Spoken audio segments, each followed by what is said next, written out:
စကားပဲပြောတတ်တဲ့ AI ခေတ်တွေကကုန်သွားပါပြီအခုကကိုခိုင်းလိုက်တဲ့အလုပ်ကိုလက်တွေ့အကောင့်ထဲပေါ်ပေးမဲ့ AI တွေရဲ့ခေတ်ပါဒီနေ့မှာတော့ MindMap AI ကိုအလုပ်မှာဘယ်လိုထိထိရောက်ရောက်အသုံးပြုရမလဲဆိုတာကိုကျွန်တော်ပြောပြပေးတော့မှာဖြစ်ပါတယ်အားလုံးပဲမင်္ဂလာပါကျွန်တော်နာမည်က Oliver ဖြစ်ပါတယ် MindMap AI အကြောင်းကိုအချင်းချုပ်နားလည်လွယ်အောင်ပြောရမယ်ဆိုရင်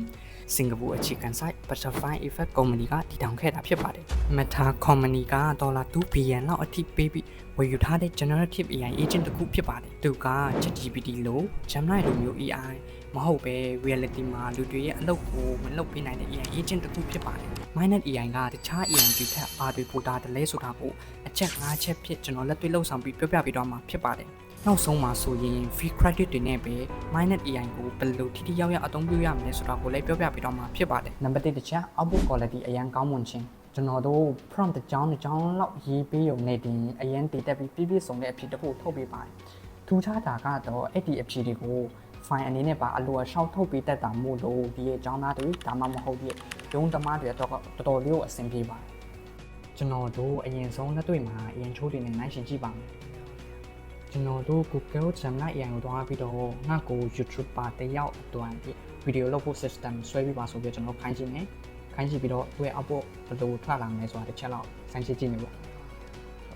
ခိုင်းကြည့်မယ်ဒီ YouTube production workflow system ကိုတို့အပိုင်းလေးပိုင်းနဲ့ကျွန်တော်ပြောပြထားပြီပေါ့နော် idea နဲ့ resource place တဲ့ idea စာပွဲချင်းပြီးတော့ scripting နဲ့ planning တွေပြောပြထားပြီပေါ့နော်ဒီတိုင်းကြည့်လိုက်မယ်ဆိုရင် Google Gemini ကဒီ system ဆွဲခိုင်းတာတွေကတော့အဲ့လောက်ထိမကောင်းဗျာ recording production editing နဲ့ distributing တော့လိုအပ်တဲ့ technical tool တွေလည်းပြောပြထားတယ်ပေါ့နော်ဒီတိုင်းကြည့်မယ်ဆိုရင် output တော်တော်လေးနည်းအောင်ကိုတွေ့ရတယ်ကျွန်တော်တို့ prompt တစ်ကြောင်းနဲ့ output ဒီလောက်ရတယ်ပေါ့နော် Google Gemini မှာတော့ကျွန်တော်တို့ MindMap ကိုစမ်းကြည့်မယ်ပေါ့ကျွန်တော် MindMap ကိုလည်းအလားတူပဲကျွန်တော်တို့ငါ့ကို YouTuber တယောက်အတွက်ပြီးလုပ်ဖို့ full system ဆွဲပေးပါဆိုပြီးကျွန်တော်တို့ပို့ပေးလိုက်မယ်သူ့ reset အနေနဲ့ဘယ်လိုထွက်လာမလဲပေါ့ကျွန်တော်စောင့်ကြည့်ရမယ်ပေါ့ပြီးတော့သူ့ရဲ့ output quality တွေကိုတစ်ချက်ကြည့်ပြီးနိုင်ရှင်းကြည့်မယ်ပေါ့နော်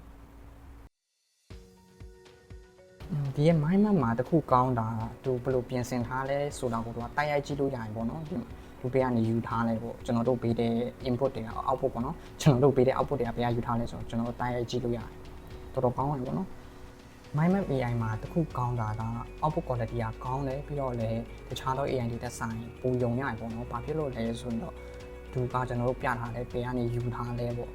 ဘယ် website ကနေဘယ် link ကနေဘယ် YouTube video ကနေသူကယူထားလဲဆိုတော့ဒီကြကြပြထားတယ်ပေါ့နော်အဲဒါကြောင့်ကျွန်တော်တို့ရဲ့ output quality က prompt တစ်ကြောင်းနဲ့တင်ပဲဗျာတော်တော်လေးကောင်းမွန်တဲ့ quality ရရင်ကျွန်တော် prompt တွေအများကြီးရေးစရာမလိုတော့ပေါ့အခုကသူကလုတ်ပြီးသွားပြီဆိုကျွန်တော်တစ်ချက်လောက်ကြည့်အောင်တော်တော်ကောင်းတယ်ပေါ့နော်ကျွန်တော် prompt တစ်ကြောင်းနဲ့တင်ပုံရောပြီးတော့ဒီရဲ့ file အနေနဲ့မှာသူကတီးတီးချာချာလေးကိုထုတ်ပေးရပါတော့တကယ် detail ကြကြလေးထုတ်ပေးရပေါ့ဒီမှာဆိုရင် file နဲ့ YouTube က video production management system pre-production ရှိမယ် resources management တွေရှိမယ် production ရိုက်ကူးမှုအဆင့်တွေရှိမယ်တော်တော်လေးကိုစုံတယ်ပေါ့နော်သူက step by step တေချာလေးရှင်းပြထားတယ် data management တွေရှိမယ် post production တက်ပြမှုအဆင့်တွေရှိမယ်နောက်ထပ်ပြီးတော့ဒီ video editing video တက်ဖြတ်ခြင်းတွေ video တက်ဖြတ်ခြင်းမှာဆိုရင်တော့မှပါဒီ software တွေ color correcting တွေဒီ audio editing တွေတော်တော်လေးကိုစုံတယ်လို့ပြောရတယ်ပေါ့နော်ကျွန်တော်တို့ဒီလောက်အများကြီးပဲပေါ့နော်ကျွန်တော်ဒီလောက်နဲ့ဆိုရင်သိတာပဲပေါ့နော်ဘယ်သူရဲ့ output quality ကပိုကောင်းလဲဆိုတာနံပါတ်2အချက် Telegram နဲ့အလွယ်တကူချိတ်ဆက်အသုံးပြုနိုင်ခြင်းကျွန်တော်တို့ WhatsApp app မှာအများကြီးလုံးဆရာမလို့ပဲ click တစ်ချက်နှိပ်လိုက်ရုံနဲ့ Telegram ကနေဒီ MindMap AI ကိုကျွန်တော်တို့ကြိုက်တာခိုင်းလို့ရပါတယ်ဥပမာပြောရမယ်ဆိုရင် Telegram ကနေတစ်ဆင့်ကျွန်တော်တို့ပုံထုတ်ခိုင်းမှာလားဒါမှမဟုတ် slide တွေဖန်တီးခိုင်းမှာလားကုတ်တွေရေးခိုင်းမှာလားအကုန်ရပါတယ်ဒီထက်အပြင်ကျွန်တော်တို့ဒီ open cloud လိုမျိုးကျွန်တော်တို့ရဲ့ Telegram ကနေကျွန်တော် computer ကိုထိန်းချုပ်မှာလားစသဖြင့်အကုန်ရပါတယ်ကျွန်တော်တို့ MindMap AI ကို Telegram နဲ့ချိတ်ဖို့ဆိုရင်ကျွန်တော် setting ကိုတွားမယ်ပြီးတဲ့ integration ကိုတွားမယ် integration မှာဆိုရင် Telegram ဆိုတာတွေ့ရမယ်ပေါ့နော်ကျွန်တော်အဲ့ဒါတစ်ချက်နှိပ်လိုက်ပြီး connect နှိပ်လိုက်ကျွန်တော် continue in Telegram ဆိုအောင်နှိပ်လိုက်ဟို auto ချိတ်သွားတာပေါ့နော်ကျွန်တော်ဘာမှလုပ်စရာမလိုပါဘူးကျွန်တော် step နှိပ်လိုက်ပေါ့နော်ပြီးရင်ကျွန်တော်ဒီ auto လောက်ထားတာကိုပြန်ပို့ပေးလိုက်ဒါဆိုသူစာပြန်ပို့လိုက်ရပြီပေါ့နော်ခုဆိုရင်ရသွားပြီပေါ့ Telegram နဲ့ချိတ်လို့ရသွားပြီနောက်တစ်ခုအမိုက်ဆုံး future ကတော့ browser agent ဖြစ်ပါတယ် MindMap AI မှာကြာတော့ browser agent ကိုလွှမ်းဖို့အတွက်ဆိုရင်ကျွန်တော်တို့တခြားတော့ဒီ browser agent app တွေကို download လုပ်ဆရာမလိုပါဘူးသူရဲ့ MindMap AI website ပေါ်ကနေမှတစ်ဆင့်ကျွန်တော်တို့လက်ရှိရောက်ရှိနေတဲ့ browser တွေကိုသူကအလုပ်လုပ်ပေးပါတယ်ဥပမာပြောရမယ်ဆိုရင်ကျွန်တော်တို့ Chrome browser မှာကျွန်တော်တို့ရဲ့ MindMap AI ကိုဖွင့်ထားပြီးတော့ကျွန်တော်တို့ဒီရဲ့ browser အတွင်းမှာပဲကျွန်တော်အလုပ်လုပ်ခိုင်းလို့ရပါတယ်ကျွန်တော်တို့တခြားတော့ဒီရဲ့ ChatGPT ဒါမှမဟုတ်ဒီရဲ့ Perplexity လိုမျိုး browser agent တကောင်တက်တက်ကြီး download လုပ်ဆရာမလိုတော့ပါဘူးကျွန်တော်တို့ဒီရဲ့ browser agent ကိုအသုံးပြုဖို့ဆိုရင်အရင်ဆုံးချိတ်ဆက်ဖို့လိုပါတယ်အရင်ဆုံးကျွန်တော်ဒီရဲ့ connect app ဆိုတာကိုနှိပ်လိုက်ပြီးရင် my browser ဆိုတာတွေ့ရလိမ့်မယ်ဗျာအဲ့ဒါကိုတစ်ချက်တော့နှိပ်လိုက်ပြီးရင်ကျွန်တော်တို့ connect ဆိုတာနှိပ်လိုက်ဒီရှိမယ် install ဒါနှိပ်လိုက်ပြီးကျွန်တော် add to chrome နှိပ်လိုက်ပြီးရင် add extension ကိုနှိပ်လိုက်မယ်ဆိုရင်ရပါဗျာရသွားပြီဆိုရင်ကျွန်တော် detail ပြန်လာမယ် okay ဒီလိုလေးပုံနေပြီဆိုရင်ချိတ်ဆက်တာအောင်မြင်သွားပြီပေါ့နော် okay ကျွန်တော်တို့ဥပမာတစ်ခုလောက်စိုင်းပြသုံးကြည့်အောင် use my browser ကျွန်တော်တို့ဒီလိုလောက်လိုက်နေဆိုရင်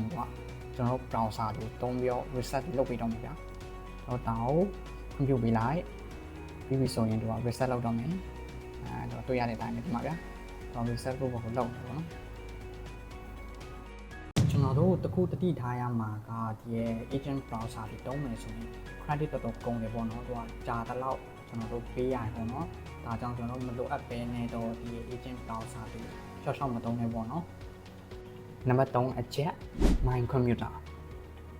ကျွန်တော်တို့ဒီရဲ့ my computer future ကို MindMap AI မှာအခမဲ့ credit တွေနဲ့စံနှုန်းကြည့်လို့ရပါတယ် my computer နဲ့ကျွန်တော်တို့ရဲ့ computer ထဲက file တွေဒါမှမဟုတ် folder တွေကိုကျွန်တော်တို့ manage လုပ်ခိုင်းလို့ရပါတယ်ဒါပေမဲ့တခုရှိတာကတော့ credit အရန်ကုန်ပါတယ်နောက်ထပ်လူအများစုအထင်မှားတာကဒီ my computer ကဒီ publicity computer လိုမျိုးကိုယ့်ရဲ့အလုပ်ကိုတကယ်တော့လုပ်ပေးနိုင်တာမဟုတ်ပါဘူးကိုယ့်ရဲ့ Facebook တွေလွှမ်းပေးတာဒါမှမဟုတ် Messenger တွေ reply ပေးတာအဲ့ဒါတွေမလုပ်နိုင်ပါဘူးဒီရဲ့အခြေခံဒါမှကျွန်တော်တို့ရဲ့ file တွေကို manage လုပ်ပေးတာ folder ဆောက်ပေးတာခွဲခြမ်းစိတ်ဖြာပေးတာအဲ့လောက်ပဲလုပ်နိုင်ပါတယ်အားလုံးပဲသိချင်ကြတဲ့ကျွန်တော်တို့ free credit ကိုဘယ်လိုတန်အောင်သုံးရမလဲဆိုတော့ပြောပြပြီးတော့မှဖြစ်ပါတယ် MindMap AI ကကျွန်တော်တို့တစ်နေ့ free credit 300ပေးတယ် free user တွေnew user တွေအတွက်ဆိုရင်1500ပေးပါတယ်ဒါကြောင့် credit တွေကကျွန်တော်ကောင်းကောင်း manage လုပ်ပြီးမသုံးဘူးဆိုရင်ခဏလေးအတွင်းမှာပဲကုန်သွားနိုင်ပါတယ်ကျွန်တော် manage လုပ်ဖို့အတွက် tip 3ခုပေးပါမယ် number 1ကျွန်တော်တို့ MindMap AI အကောင့်ကိုတပြိုင်တည်း5-6ခုလောက်အသုံးပြုပါဒါဆိုရင် credit ကုန်မှာကိုကြောက်စရာမလိုတော့ပါဘူး number 2ကျွန်တော်တို့တကယ်မလိုအပ်ပဲဒီရဲ့ browser agent တွေဒါမှမဟုတ် my computer တွေကိုမသုံးဖို့ကျွန်တော်အကြံပေးပါတယ်မဟုတ်ရင်တော့ကျွန်တော်တို့ရဲ့ credit တွေကခဏတွင်ပဲ400-500လောက်ကုန်သွားနိုင်ပါတယ်နံပါတ်3ကျွန်တော်တို့ဒီရဲ့ normal conversation တွေဒါမှမဟုတ် slide တွေဖန်တီးတာပုံတွေထုတ်တာဗီဒီယိုတွေထုတ်မယ်ဆိုရင် Telegram မှာပဲသုံးဖို့ကျွန်တော်အကြံပေးပါတယ်ဘာလို့လဲဆိုရင်တော့ MindMap AI application မှာသုံးတာတဲ့ Telegram မှာသုံးတာကကျွန်တော်တို့ credit note ယူတဲ့နှုန်းကပိုပြီးတော့နည်းပါတယ်